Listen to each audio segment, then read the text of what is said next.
And key word you use there, education, because like you have the previous stigmatas you run into, a military spouse, a veteran, et cetera, with like in my world in staffing with companies, Right. Educating them. Right. That's a big to thing. the chance that they're missing out on qualified talent that could do some amazing things for their company because of the tunnel vision they have about where Stevie, Stevie, you're so right, because that's one of the problems I had with with going into the music business. Like I was at Universal, I'm at Sony now. You sit up at these labels, and here you're going, okay, I'm with the Motown icons. Yeah. Okay, let's just like cut to the chase.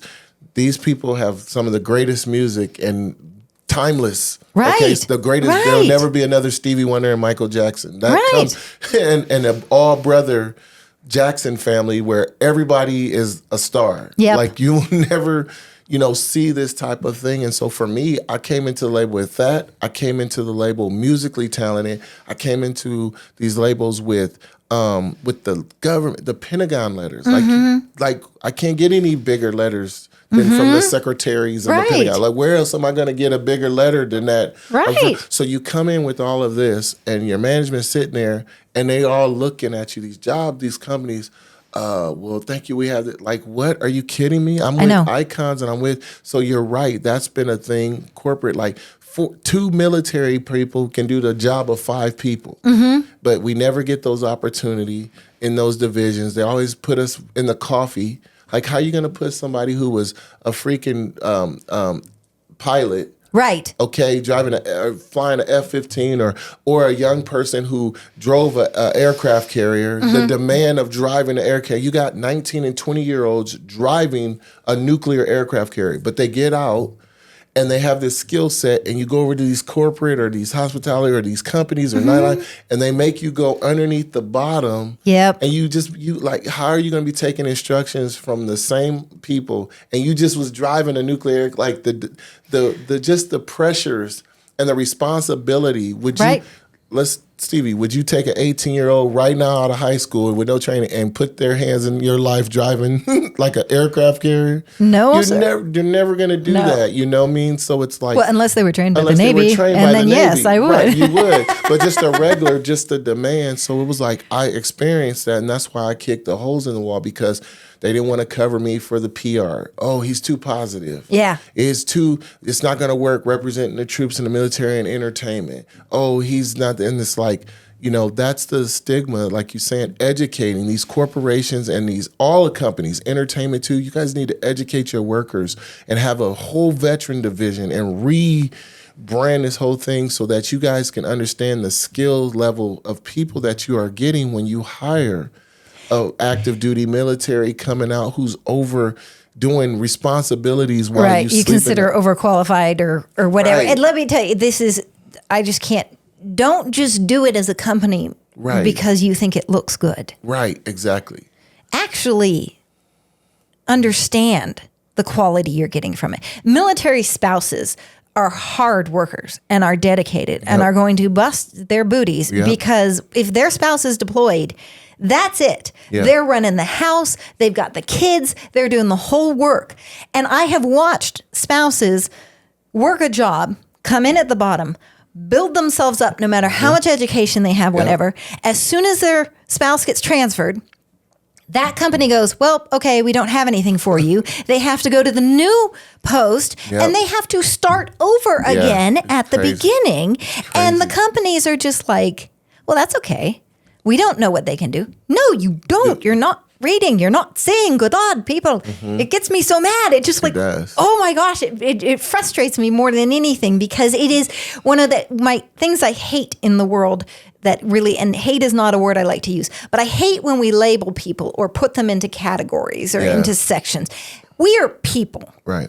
100%. Okay, let's look at what we're looking for. You're hiring for a job.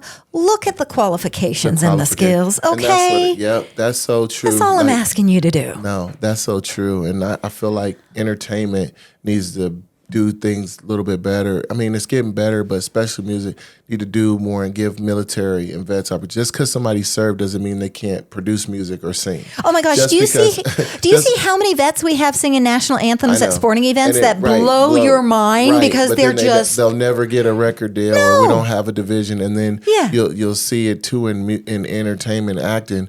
You got everybody playing these movies. Why don't you have a veteran and military play a Navy SEAL movie? right. He can give the opportunity. You never know. Like, we just don't get those talents. It's Yeah. more of we come on to help, To advise. advise. Yeah. They always have military and people in advisory roles, but don't limit us like talent. Like me, that was the biggest thing with Motown. The legend was like, B got more talent than 95% of these people. Like, why would I be walking in there with the Miracles and the Marlette, the first groups of Motown? Why would they be taking the time at 70 years old Right. to put their name on me? Right. Like they don't have to prove anything, and then you're sitting there talking to someone who's not educated on that space on top of everything else. So that was a frustration thing, kicking the walls down and doing that and telling me like, hey, it's not going to work. That's corny representing. Well, I'm going to take my corny chance. I'll represent the largest organization in the world. Right. Because at the end of the day, the military, Pentagon overrides everything you do in entertainment. Yeah. It doesn't matter what you think. If it comes down to Yeah. it, that Pentagon building controls all of that stuff. Yep. So I'll take my chances Right. representing that and doing the right thing than to go, you know what?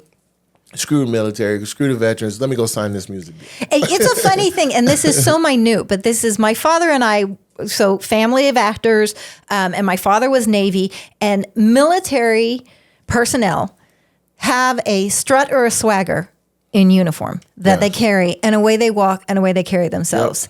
And I can watch a television show or a movie, and I can tell you whether they were advised appropriately by a military person or not, because either they don't, some of them saluting wrong, Right. some of them don't have, like, roll your shoulders back. What are you doing? Come on now. I will actually not even realize that sometimes I stand at ease. At ease. Oh, yeah. Just because my dad did, so I did because my dad didn't. Sometimes I do that, and people will be like, "Are you okay?"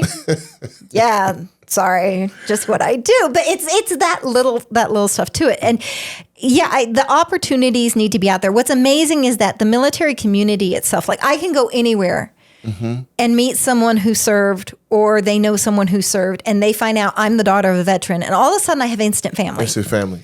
Yep. Instant family. Yep, for Doesn't sure. matter branch. Doesn't matter where they served, what they did. Instant family. Nope. But when we get outside of that world, Right. that's where the miscommunication and disconnect happens. It's and that's what breaks my heart. You know what, Stevie? What's so cool? I had to tell you this. What the best thing I probably heard since being my head manager Sam Marcella, is from Guggenheim background, Wall Street, finance, hedge funds. That's what my management was. So I had learned money, how it operated. But, I got a chance through my board, Integral Bank in Arizona. That's one of the board members. Jack Selby, who is one of the pioneers of PayPal with Peter Thiel and Elon Musk. They started at 24. Got a chance to meet him, and he spoke, and he's we're working with him, with the car and everything. And when we had our first call, this was about a month ago, had our call as we're getting all the financials and the things together for him. He goes to me, B, you know what? We look for to invest, and this is one of the biggest. Him and Peter did this basically billionaires row. Right. VC, they know all the billionaires and are them that control the money. And him and Peter and Elon, of course, we don't have to know what they've done, right? Right. And, Peter, Jack has these funds that he's over, the largest fund in Arizona, and then the Thiel fund that he has, and Peter, they've been together for so long.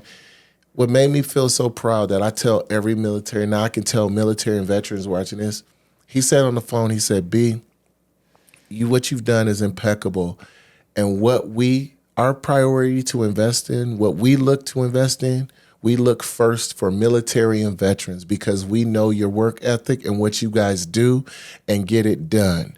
And when I heard that from one of the biggest financiers in the planet, to say that. I'm here to tell military and veterans is like this, even the finances, because it takes money to do anything. Right. Doesn't matter. So when you're talking to successful people in that level of billionaire status, and they tell you our first criteria of is that person military or veteran, and I fit that, and it was like, man, thank you. Mr. Shelby, he said, no, thank you. That's what we look for first before we even finance. So out there, the military and veterans, I'm telling you, go to serve. Don't put your head down.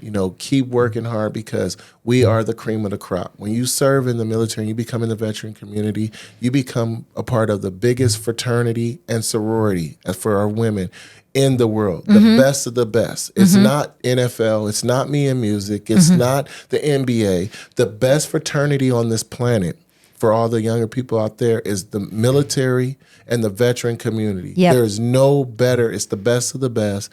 And when he told me that, I was like, man, that solidified me like, okay. Yeah. This is coming from a top, and then what they look at. So well, and it's something that I don't think a lot of people understand. Being the daughter of a veteran, my mother served every year with my father. Yep. She was here on the home front. She served with him. She kept the balance when he was gone, and then when he came back and we had a whole routine and system set up and he decided he was going to come back and it was going to be back the way he was. And mom was like, don't kill him. Yep. Don't kill him, because that's what it happens, in those areas and those ways about it. And it's phenomenal to me. And I love being able to get the word out to let people see, to understand. I deal a lot with military spouses talking about their volunteer service and, it not counting. It counts. When my mother went to take my father off of her cell phone bill after he had passed, they said, okay, the military discount's being removed. And my mom said, well, why? I still have a military ID. I'm still a dependent. Well, you're not the veteran. You don't count. She does count. So please understand, my job, my goal is to make every veteran, every active duty, and every spouse and every military child count. Yeah. And I ain't just talking U.S. Right. Once we start here, we get it going right, then we go global because every single one should count. Yeah, you're so right. No, that's so. It's funny you said the structure. My dad was military, my uncles, so I grew up.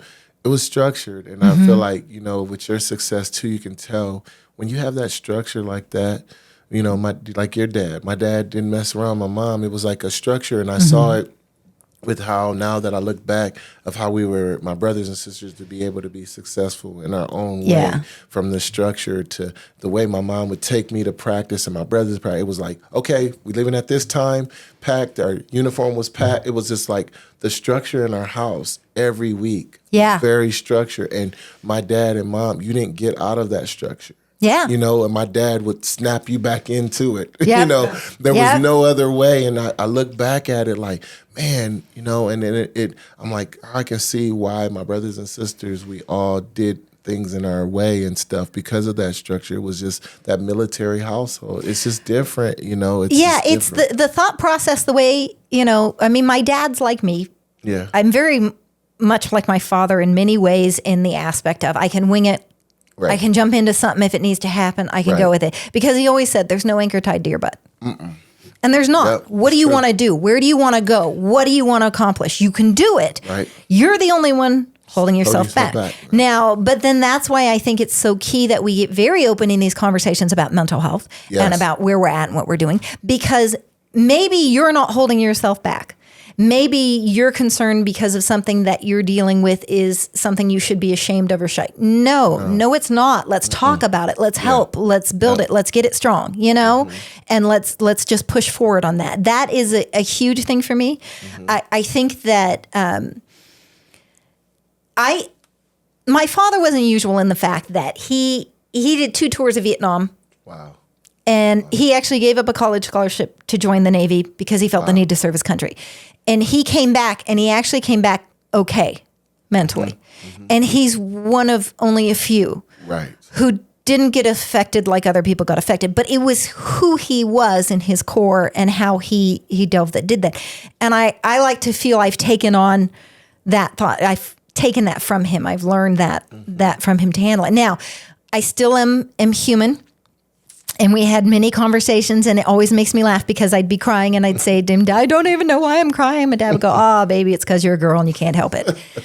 And it irritated me, but he was true because hormones. But you have to allow yourself the freedom, and we are hardest on ourselves. Mm-hmm. You have to allow yourself the freedom to have vulnerabilities and not let them become, oh, it's a weakness because I have this. Right. That train of thought, I fight that. I have things that the way I emotionally react to something, I'm like, oh, I don't like that. That's making me weak. And luckily, I've married to a man who is very open about his emotions, and he's like, why? Why do you think that? You're fine. It's okay, And because he's strong in his own right with that aspect to it. I kind of still sometimes I'm doing the never let him see you sweat. Right. Me, yeah. That's me. I'm part of that. Yeah. Too, just so, and I had to learn, I think too, my father said, man, because I was so gung-ho, I'm so passionate when it comes, everything I do is centered around military veterans. When we do music and the video, wherever I'm at. Yeah. And there's a whole, the company better know, that I'm bringing military veterans. Somehow, some way, you better understand that. Right. That's with me. Yeah. That's what it is. That's what it is. So it was for me, I'm passionate, and not everybody around. It took me time to try to get to understand that, man, okay, I go hard, you know what I'm saying? And I go hard, and not everyone, including my managers, are built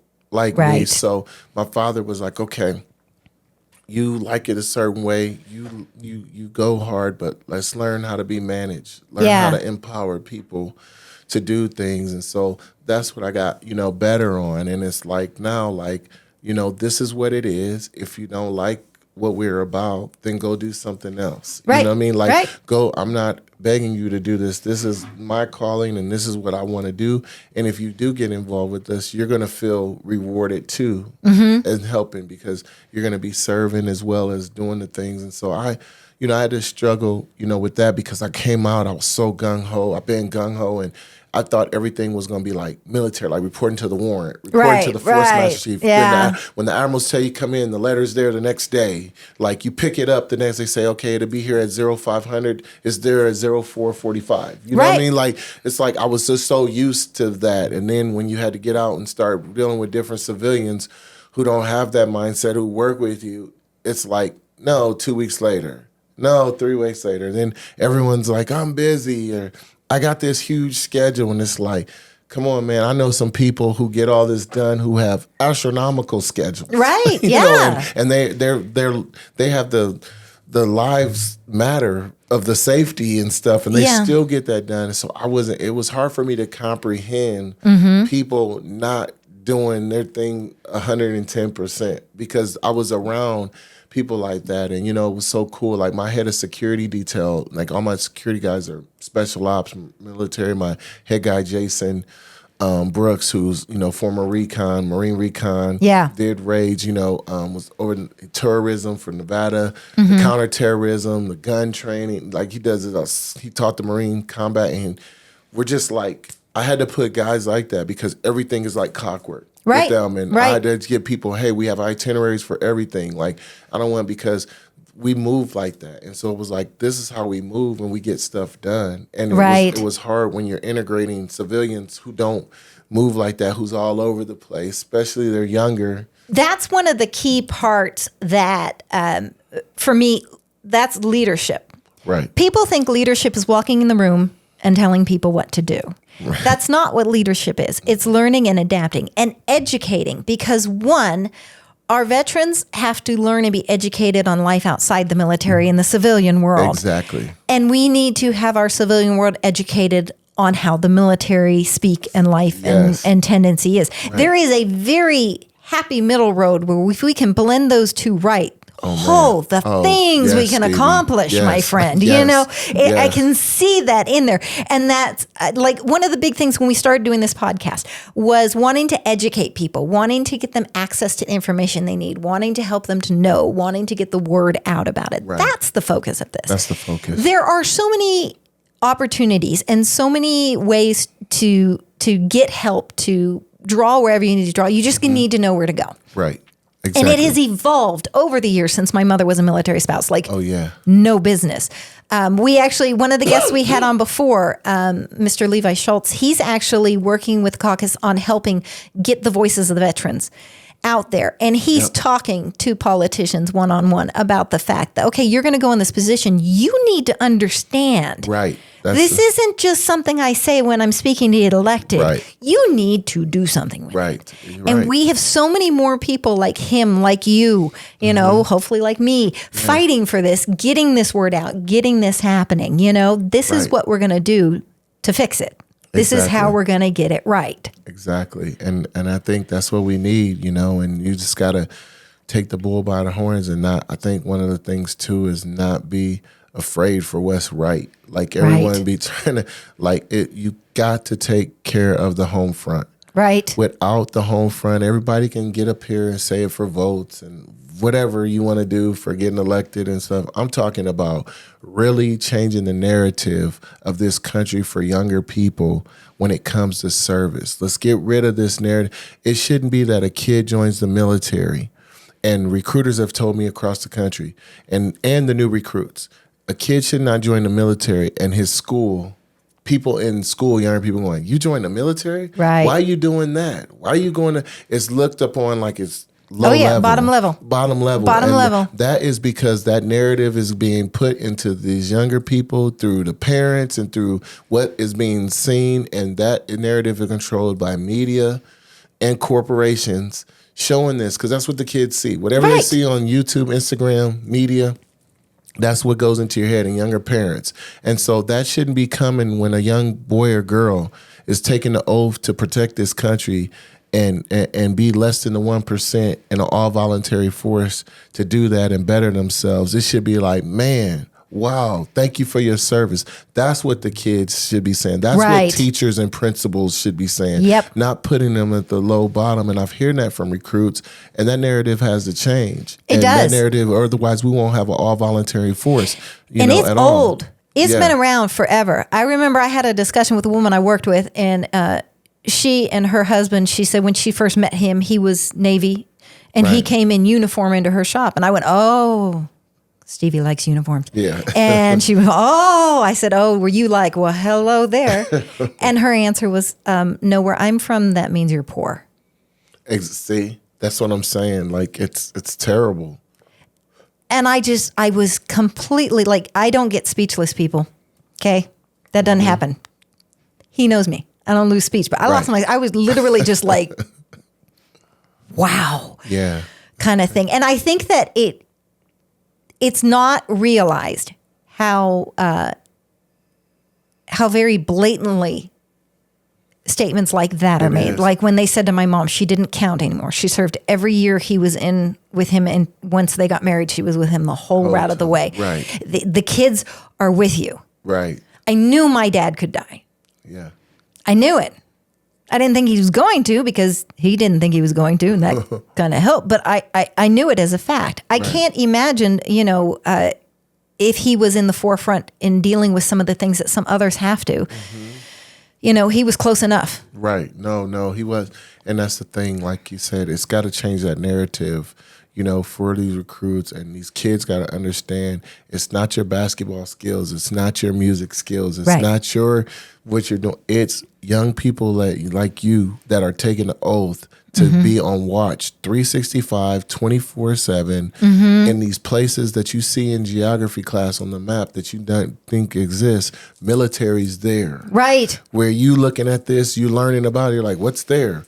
The United States military is there. Yes, it is. Yes, it is. That's who's there. When they have, when you thinking there's nothing there, our military is there. And so that narrative has to change, if not, demoralizing these kids going, what? You're serving? Right. And that narrative is coming from, again, corporate and media. So that's people like me and others to keep pressing on the heads, until we kick the door down and say, stop promoting that bad narrative. If you want to keep an all voluntary force, you guys need to understand that there's over 800 jobs in the military, and if kids go to join their females, their life is just beginning. It's not ending. When I thought I was going in, I listened to my dad say, it's going to work out. And I went in there and I did the best I can. Look where I'm at today. If it wasn't for the United States Navy, Stevie, I wouldn't be where I'm at. The Navy provided me the opportunities and made me stick out to Snoop Dogg and made me stick out to the Motown and the Mandela and everyone else that was in. It wasn't because of just me. It was that military. They gravitated that difference to go along with my talent. So your life is just starting, and so that we have to praise these kids when they serve and highlight the positives of the military and not let young people and teachers and principals and all of these people not help the recruiters and not giving them opportunity. No, I don't want them to come over to recruit. I've heard so much from recruiters how they're having hard times with high schools and principals. Are you kidding me? You're not going to go serve. I don't think you teacher or principal going to strap up and go jump out and look for the dangerous people in the world. Right. That's not something you're not going to be having fun to do. Let me tell you now, it's one thing to talk like I'm bad, but it's another thing to get in that plane and let them things go down, that drop go down, and then you're really in the middle of somewhere dropped off looking for people who've been fighting for thousands of years. Oh, yeah. It's a different... It is. It's a different thing. It's something like I cannot boast enough about my father's service. I couldn't be more proud of his 21 years. He broke a record for the number of times he won Sailor of the Quarter. He was Sailor of the Year 2 or 3 times. Wow. He missed out Sailor of the Fleet by a couple of votes because there were 2 similar names and they didn't realize the one was my dad. I used to watch my mother get dressed up and go out and support him 110% and be proud of him to do it. I would boast to my friends around how amazing my father was, so awesome. And what's ironic is he was a state champion gymnast. Wow. And until he was 40 something, every time we went to visit my aunt's house, 2 of my cousins would be like, Uncle Ding, can you do a backflip? And he would do a backflip, still standing backflip. And it was just like, that's so awesome. Yeah. But he said, part of what the military helped him figure out where to go, what to do, how to grow, how to lean, how to go here. They used to call him Spider-Man in supply because he led supply. Like at one point he had 14 warehouses and so many ships or something. He was phenomenal.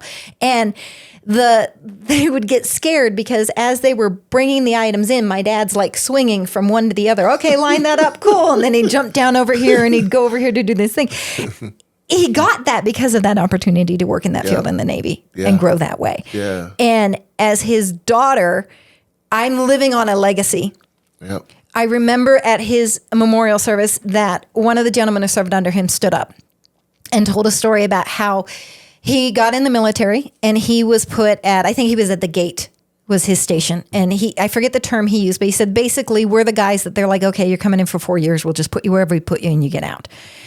And he said, but then I saw Petty Officer George at the time. My dad was first class Petty Officer George. And he said, walking over to me and he talked to me for a bit. And then he said, well, okay, all right. And then next time he saw him, he had a book and he said, I like you. You're going to come work for me in supply. Study this book. I'm going to have them give you the test. And he was dumbfounded. He said, you can't just do that. And no kidding, within a couple of weeks, he tested and he went and he transferred under my father. And he said, because of my father, he had a career in the Navy. Wow. He wouldn't have had. And I remember my father, if a military spouse was looking for work, he'd go to the commissary, which is like their grocery store, or the exchange, which is like the department store. Right. And he would talk to his contacts and be like, oh, this person, to help them get a job. So the fact that in the staffing world I live in my normal corporate job, I support and I run a program that's focused on helping service members and spouses and all of them get jobs and help them in that way makes me feel I'm doing it for Dean. I'm living on the legacy, Right. This podcast is now me stepping it up a level on my own, and taking that step further. Because guys, there's just so much we could do if we could just get this. Oh man, it is. And then, Steve, I don't know if you know, but in October, I just found out the Navy is going to have Fleet Week out here for the first time. No. So they're flying out hundreds of Navy thinks I'll get the information. I'm so excited. I want to work with that. That's going to be great for Nevada, Las Vegas. Oh, that's going to be It's going to be Fleet Week out here, phenomenal. Navy Fleet Week. They just told me about. I'm going to have to get my husband a uniform. Yeah. That's awesome. I'm so excited about that. Awesome. That's going to be phenomenal to have it here. And I love that there's more stuff coming here to Vegas. Yeah. You know, when we had with the Super Bowl and everything, there was so many. I know you were involved in stuff with that, going there and everything. We got Formula One. So it's going to be awesome and be able to do more things, because this is a military community and veteran community. It's here in first responders, and so I think people really need to really, when you're starting your business or corporate, you need to plan on how can I include veterans and military? Because believe me, you hire veterans and military, you will see the progression of your business. Oh, absolutely. Absolutely. You will see the progression of your business. And that's what I think a lot of these CEOs and executives need to understand. If you the skill level of these guys, you will see a lot of growth in your company from them. Yep. You know what I'm saying? Absolutely. Well, B, thank you so much for being here today. Thank you. I'm definitely having you back. Yes. Because I love you. Stevie and B, we're going to change it all. Yeah. We're working on it. For sure. Thank you again for your service. Oh, thank you for everything you're doing for all the military. Thank you guys for going to get some people hired through and do some really good things. So thank you for believing in us, for on behalf of Act One and everything, for supporting me and wanting to be a part of One Life. Absolutely. So B, all right, One Life organization. Tell us, how do people get in contact to you? So you can go to lifeorganization.org, www.onelifeorganization.org. You can go Instagram at One Life Organization. Okay. As well, the number one. Just remember the number one, and then Life Organization. You can just Google it up. If you Google, it's on my anything B Taylor Ambassador is my IG. Okay. B Taylor Ambassador, and then my Facebook is William Taylor, my real name, under B Taylor, but William Taylor. Look, he went formal on Facebook. I love it. So you can find out, and you'll see links to One Life all throughout my Instagram and social media as well. And you can Google the One Life, and Google, and it pops up, and then you'll see any other programs that you like to get involved in. Reach out to that information. I got a good team, and they'll point you in, and they're on top of it, and point you in the right direction. I love your team. I love Kim. Yeah, I love Sarah. They're just phenomenal team that you have there. Yeah, good they're great. Team, really on it and stuff. And so, I'm excited, man. I just keep growing and keep just doing the work, and like I said, when it's all said and done, someone else in another vet and military can just take a little piece of what I've done and take it to another level. Absolutely. Absolutely. So, we just gonna it's that pay it forward thing. Let's keep growing it. Let's keep making it bigger. Let's keep making it bigger. We'll just be vocal about it until we get it all done. Yes, so awesome. Thank you so much, B. Appreciate you greatly, and love it. We'll make sure that we highlight your contact information so everybody knows. Oh, thank you so much. For all of my guests, thank you for joining us again. Remember, it's that time. Like, share, follow. Come on. Be a part of it. We're going to have more episodes to come for you. If you have a topic that you would like us to cover, please reach out to us and let us know, because we want to make sure we're covering the topics that are important to you. I thank each and every one of you for being here today. Have a wonderful rest of your day, and we will see you next time. Mwah.